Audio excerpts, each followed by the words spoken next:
I'm hearing from some leaders in tech that finding diverse talent is a challenge. What are your thoughts? It's not a challenge. You just don't know where to look. And Okay. in many cases, what people's work life reflects is their personal life. I believe there's a straight line between the two, and there's no separating it. So the object would be to expand your network and expand your reach. So many companies just stop at HBCUs, but you know what? Here's the thing: why can't you find people at HBCUs? Several of me and my friends, we finished PWIs or predominantly white institutions. We soar there too, and college isn't the only place to go. Because I work with women of color, especially in women, I know that the middle of that leadership pipeline is spewing out overqualified, high performing women and women of color. The job market is full of these ladies. Either they're getting pushed out or they're hanging on by the skin of their teeth, and you can poach them very easily.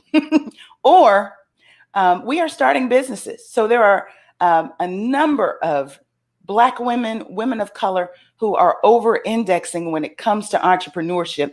And many of these women would be open to what I call extrapreneurship instead of that side hustle, because that's what Ray Ray does, not very high performing, over credentialed women.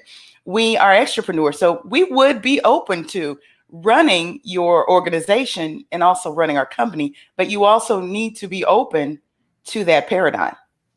Yeah. I mean, you got to open up your eyes. You got to be looking in the right places. So I agree 100%. Well, and so often, not just the professionals, but the companies think either or. When moving into this new fractured digital and cultural economy, you need to be thinking both and. And that means to get more people who are qualified, those transformational leaders, that's an entrepreneurial mindset. So you can't skip over the entrepreneur and think, oh yeah, they're going to do that for 20 something odd jillion years. Many of us are hired guns. Yeah.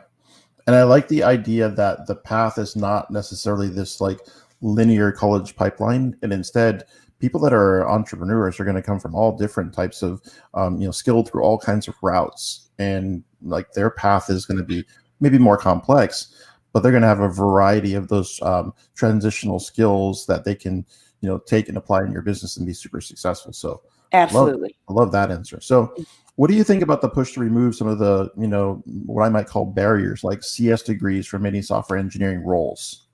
Well, I think it's good to look at these things because there is implicit bias ingrained in so many of these systems that we have. And because it's unconscious, the leaders believe it doesn't exist. So all of these structures need to be rethought. I love the idea that there are huge software companies that are looking at getting rid of the qualification of even having a degree, because so many of these tech positions require that you go back and get recertified and recertified and recertified. And if you're up to speed on those, there's no degree that will catch you up. So Yeah. it's really exciting that people are beginning to start to break the paradigm and begin to see new ways to bring in more inclusion. So to that point, do you think an apprenticeship pattern would work for some of these kinds of roles in companies? They would, but I think we get short-sighted when we think that the pipeline begins at school in the entry level position. An apprenticeship typically means that we're getting somebody out of college. We need to start to fill that entire pipeline up with diverse candidates. And that means that you start from the top too. So you need to be looking at your board and deciding, okay, let's multiply by addition. You don't have to subtract. If somebody is thinking, oh, we got to give up a board seat to do whatever, start with the board, add to the board, then look at your senior leaders. See what's wrong there, because I guarantee you, if you get that right, coming up from the bottom, apprenticeships and all of that stuff solves for itself. And everyone at the top Nice. needs to be mandated to pull from their networks and from the bottom of that company.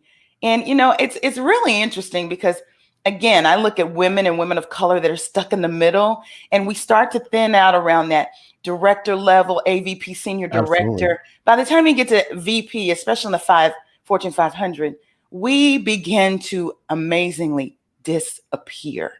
And it's crazy because I look around in my network, there's plenty of Black women, women of color, Asian, Latinx that are ready and over credentialed and amazing, but they tell some of the same stories.